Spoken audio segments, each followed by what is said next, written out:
옛날에 한 모자가 살았습니다. 어느 날 아들이 남의 집에서 아주 자그마한 물건을 훔쳐왔습니다. 아들은 혹 어머니에게 혼날까 싶어 잔뜩 긴장했지만 어머니는 아무 말도 하지 않았습니다. 어머니의 침묵에 용기를 얻은 이 아들은 이번에는 조금 더 값비싼 물건을 훔쳐왔습니다. 그런데도 그 어머니는 아무 말 하지 않았습니다. 그러자 이 아들의 비행이 더욱 담대해졌습니다. 대담해졌습니다.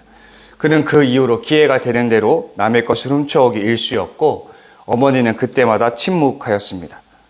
결국 이 아들은 자라서 도둑이 되었고 남의 집에서 도둑질하다가 현장에서 붙잡히게 되었습니다. 그는 관할사에 끌려가기 전에 어머니를 한 번만 뵙게 해달라고 간청하였습니다. 그래서 결국에는 어머니를 만나게 되었습니다. 그러자 이 아들이 어머니를 만나자 어머니의 귀를 깨물면서 이렇게 울부짖는 것이었습니다. 왜 내가 처음 도둑질할 때 나를 혼내지 않았느냐? 만약 처음 그날 어머니에게 혼났다면 자신은 도둑질이 나쁘다는 것을 알았을 테고 도둑질을 하지 않았을 것인데 하면서 목 놓아 우는 것이었습니다. 흔히 침묵은 암묵적 동조라고도 많이 얘기합니다. 왜냐하면 불법은 이 침묵을 먹고 자라나기 때문입니다. 이 불법은, 다시 말해서 죄라는 것은 스스로 멈추는 법을 모릅니다. 제재를 당하거나 그 숙주를 완전히 파괴할 때까지는 결코 멈추지 않는 것입니다. 만약 어떤 불법에 대해서 마땅히 내야 할 소리를 내지 않는다면, 그래서 그 죄를 정당하게 제재하지 않는다면 그 죄는 더 큰 죄를 초래하게 될 것입니다. 오늘 하나님은 이스라엘 백성들에게 노를 바라십니다. 오늘 하나님의 분노는 그간의 것과는 조금 성격이 다릅니다. 왜냐하면 오늘 하나님의 심판은 출애굽 1세대 전부에게 내려지는 심판이기 때문입니다. 한 번은 하나님께서 이제 이스라엘 백성 중에 외지인들이 고기를 먹게 해달라는 불평을 일삼자 이스라엘 백성들이 하나님께 꼭 고기를 먹게 해달라고 불평을 한 적이 있었습니다. 하나님이 그때 고기를 내려주시면서 메추라기를 보내주시면서 이스라엘 사람들에게 재앙을 내리신 적은 있지만 이스라엘 출애굽 1세대 전부에게 내려지지는 않았었습니다. 그런데 오늘 이 하나님의 심판은 1세대 전부에게 내려진다는 점에서 그 심판의 성격이 조금 다르다고 할 수 있겠습니다. 하나님께서 이 노를 바라시는데 모세에게 이렇게 말씀하십니다. 이 백성이 언제까지 나를 멸시하겠느냐. 또 이렇게도 말씀하셨죠. 나를 원망하는 이 백성에게 내가 어느 때까지 참으랴. 이스라엘 자손이 나를 향하여 원망하는 바 그 원망하는 말을 내가 들었노라. 지금 하나님은 단지 이번 사건으로 인해서 분노를 하시는 것이 아님을 우리는 알 수 있습니다. 하나님은 과거 광야 생활이 시작될 때부터 시작되었던 그들의 원망하는 말들을 줄곧 들어오셨던 것입니다. 우리는 오늘 하나님의 발언에서 그간의 하나님의 인내를 찾아볼 수 있습니다. 이스라엘이 목마를 때, 그들이 배고팠을 때, 그들이 공고하고 힘들었을 때, 그들이 습관처럼 내뱉었던 이 모세와 하나님에 대한 원망의 말들을 하나님은 줄곧 들어오셨던 것입니다. 그런데 하나님은 그때마다 참으셨던 것이죠. 그들이 처음 원망했을 때 하나님은 그것에 대해서 말씀하지 않으셨습니다. 하나님이 그들이 불평하며 요구했던 것들에 대해서는 들어주셨지만 하나님은 원망했던 그 일 자체로는 백성들에게 재앙을 내리지 않으셨습니다. 그렇게 불평이 2번, 3번, 수번씩 반복되었지만 하나님은 참고 또 참으셨습니다.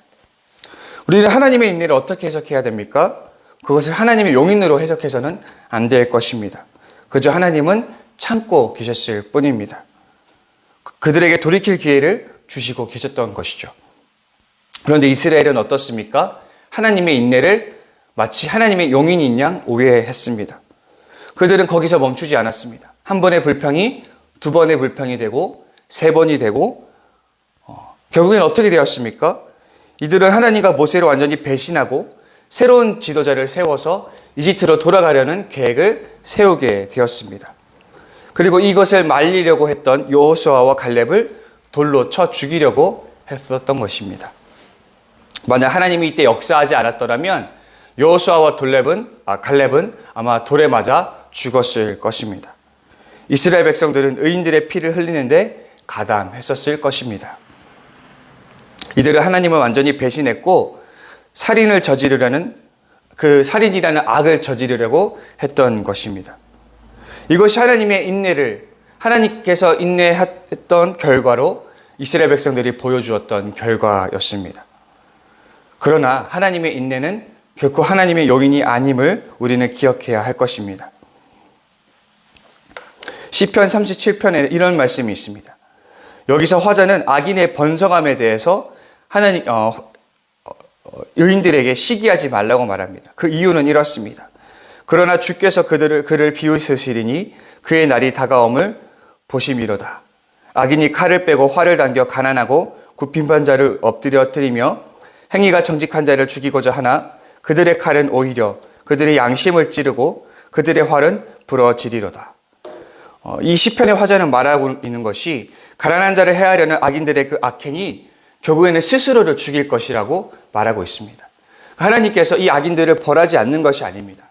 그들을 내버려 두시고 있는데 왜 내버려 두시는가 하면 그들을 내버려 두었을 때 악인들이 더욱 담대해져서 더 큰 악을 저지르게 되고 그 더 큰 악을 저지름으로 인해서 자신들을 망치게 됨으로써 자신들을 스스로 심판하기 때문입니다. 결국엔 자신들까지 집어삼킬 악을 저지르면서 자신의 인생을 망치는 것. 악인들은 자신들이 저지른 과도한 악행으로 말미암아 결국 스스로 자신을 심판한다는 것이 이제 이 화자의 논리인 것이죠. 로마서 1장에서도 바울이 비슷한 이야기를 하고 있습니다. 그들이 마음에 하나님 두기를 싫어하며 하나님께서 그들을 그 상실한 마음대로 내버려 두사 합당하지 못한 일을 하게 하셨으니 하나님은 하나님을 거절하는 자들을 당장에 심판하지 않고 내버려 두십니다. 방관하십니다. 그러나 우리는 여기서 오해해서는 안 되는 것이 하나님이 방관하시는 이유는 그들을 용인하기 때문이 아닌 것입니다. 오히려 이 방관은 하나님의 기회를 주시는 것과 동시에 어떤 심판의 맥락에서 진행되는 방관인 것입니다. 우리가 처음 살펴봤던 이야기 속의 모자를 기억해 보자면 아들은 어머니의 방관으로 인해서 더 큰 악을 저지를 대범함을 얻었고 더 큰 악을 저지름으로써 그 스스로의 인생을 망쳤습니다. 죄는 결코 스스로 멈추지 않습니다. 죄는 침묵 앞에서 더욱 번성합니다. 따라서 죄인에게 하나님의 인내는 은혜가 아닙니다. 그것은 더 큰 심판의 초석일 뿐입니다. 로마서 2장 4절에서 5절은 이렇게 말합니다. 혹 내가 하나님의 인자하심이 너를 인도하여 회개하게 하심을 알지 못하여 그의 인자하심과 용납하심과 길이 참으심의 풍성함을 멸시하느냐. 다만 내 고집과 회개하지 아니한 마음을 따라 진노의 날, 곧 하나님의 의로우신 심판이 나타나는 그날에 임할 진노를 내게 쌓는도다. 죄를 지었다고 즉시로 심판당하지 않습니다. 그러나 우리는 오해하면 안 됩니다. 그것은 하나님의 인내 덕분이지 하나님의 용인이 아니라는 사실입니다. 오히려 성도는 하나님이 베푸신 하나님의 인내의 기회를 감사하며 스스로 겸비하며 돌이켜야 하는 것입니다. 죄를 즐기는 일에 또 죄와 타협하는 일에 우리는 이제 그만두어야 할 때입니다. 죄에 대한 안일한 생각을 청산하고 지금 회개해야 할 때입니다. 하나님의 인내가 유효할 때, 하나님의 인내가 아직 그들을 내버려 둘 때 우리는 회개에 합당한 열매를 맺고 심판을 피하는 우리가 되어야 할 것입니다. 그러니 우리 성도님들 하나님의 인내를 오해하지 마시기 바랍니다. 하나님이 길이 참으시는 그때를 여러분 두려워함으로써 그때를 지나가는 우리가 되어야 할 것입니다. 그리고 기회가 주어졌을 때에 회개함으로써 하나님이 주시는 기회를 잘 이용할 수 있는 우리가 될 수 있기를 간절히 소망합니다. 또 한 가지 나누고 싶은 것은 신앙은 결코 개인의 문제가 아니라는 것입니다. 오늘 하나님의 심판이 모든 이스라엘 백성들을 향하고 있지만 엄밀히 말하면 출애굽 1세대에게 한정되어 있습니다. 그들 중 20세 이상으로 성인이 된 사람들에게만 향하고 있다라는 것입니다. 성경은 성인과 또 성인이 아닌 사람들의 차이를 엄격히 구별하고 있습니다. 성경에서 청소년, 그러니까 성인이 아닌 사람들은 미숙한 존재들로서 묘사됩니다. 반면에 성인은 자신들의 행동에 책임을 져야만 하는 주체적 존재로 등장하죠. 그래서 오늘 이 청소년과 유아들은 심판에서 제외되고 있는 모습을 보여주고 있습니다. 그러나 20세 이상의 성인들은 자신들이 하나님을 원망한 일에 대해서 스스로 책임을 져야 하는 형편에 있는 것입니다. 그래서 이들은 광야에서 유리하다가 죽음에 이르게 되는 심판을 받게 됩니다. 그러나 20세 이하의 청소년들은 어떻습니까? 사실 그들은 아무런 죄가 없다고 할 수 있습니다. 그런데도 이들은 부모의 지은 죄로 인해서 광야에서 40년을 유리하는 죄를 함께 져야만 하게 되는 상황에 놓이게 됩니다. 그래서 33절은 이렇게 말합니다. 너희의 자녀들은 너희 반역한 죄를 지고 너희의 시체가 광야에서 소멸되기까지 40년을 광야에서 방황하는 자가 되리라. 출애굽 2세대인 청소년들은 부모들의 죄로 인해서 그 죄의 책임을 같이 지는 처지에 처하게 된 것이죠. 우리는 이것을 통해서 죄가 그 당사자뿐만 아니라 이 공동체까지 파괴하는 일임을 우리는 볼 수 있게 됩니다. 죄는 죄를 저지른 당사자만을 파괴하지 않습니다. 그 사람이 짓는 죄는 그가 속한 사회까지도 병들게 만든다는 것입니다. 인간이 사회에서 자유로울 수 없듯이 사회도 개개인의 행동에서 자유롭지 못합니다. 개인과 사회는 서로 이어져 있기 때문입니다. 만약 어떤 사람이 사회적으로 큰 무리를 일으키는 범죄를 일으켰다고 생각해 봅시다. 벌은 그 사람만이 받겠지만 피해는 고스란히 그 사람의 가정에게도 향하게 됩니다. 그 죄로 인해서 자신의 삶만 파괴되는 것이 아닙니다. 그것으로 인해서 그 가족들 역시도 피해를 입게 되고 상처를 입게 되는 것입니다. 그런가 하면 누군가의 정치적 이해관계로 인해서 일어난 전쟁 때문에 저 타지에서, 저 외국에서 일어난 전쟁 때문에 오늘 우리 중 누군가는 직장을 잃을 수 있고 오늘 우리 중 누군가는 생활고에 시달릴 수가 있습니다. 이렇듯 누군가의 어떤 개인적인 동기로 인한, 개인적인 이익으로 인한 일어난 어떤 범죄 행위로 인해서 다른 누군가가 피해를 입는 일들이 지금도 이 세상에서는 버젓이 일어나고 있는 것입니다. 만약 누군가가 죄를 짓는다면 그 열매는 당사자 홀로 짊어지는 데 그치지 않습니다. 그것은 반드시 그 사회와 그의 이웃들에게 피해를 끼치게 되는 것입니다.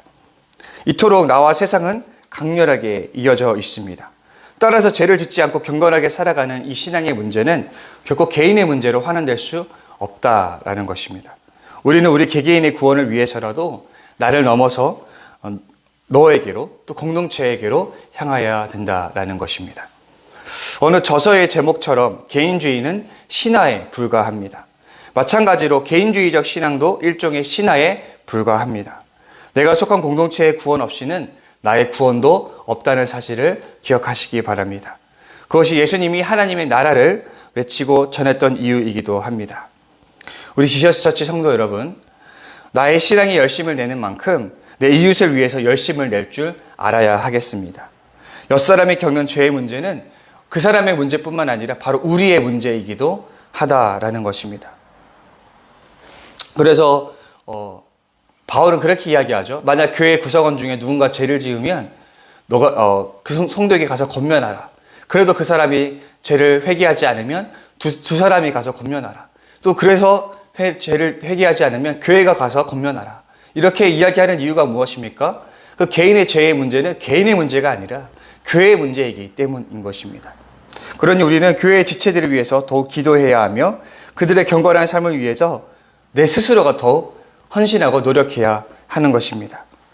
바라기로는 우리 지저스 처치가 또 우리의 지체들이 개인주의적인 신앙을 초월하여 이웃을 위한 신앙으로 나아갈 수 있는 그 지경에 이를 수 있는 우리 성도들이 될 수 있기를 간절히 소망합니다.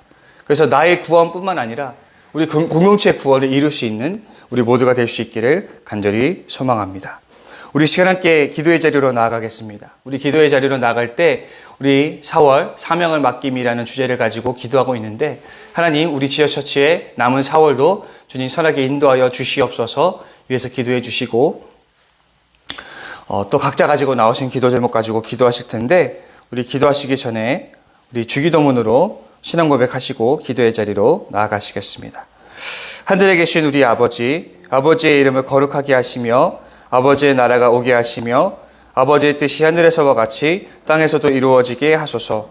오늘 우리에게 일용할 양식을 주시고 우리가 우리에게 잘못한 사람을 용서하여 준 것 같이 우리 죄를 용서하여 주시고 우리를 시험에 빠지지 않게 하시고 악에서 구하소서. 나라와 권능과 영광이 영원히 아버지의 것입니다. 아멘.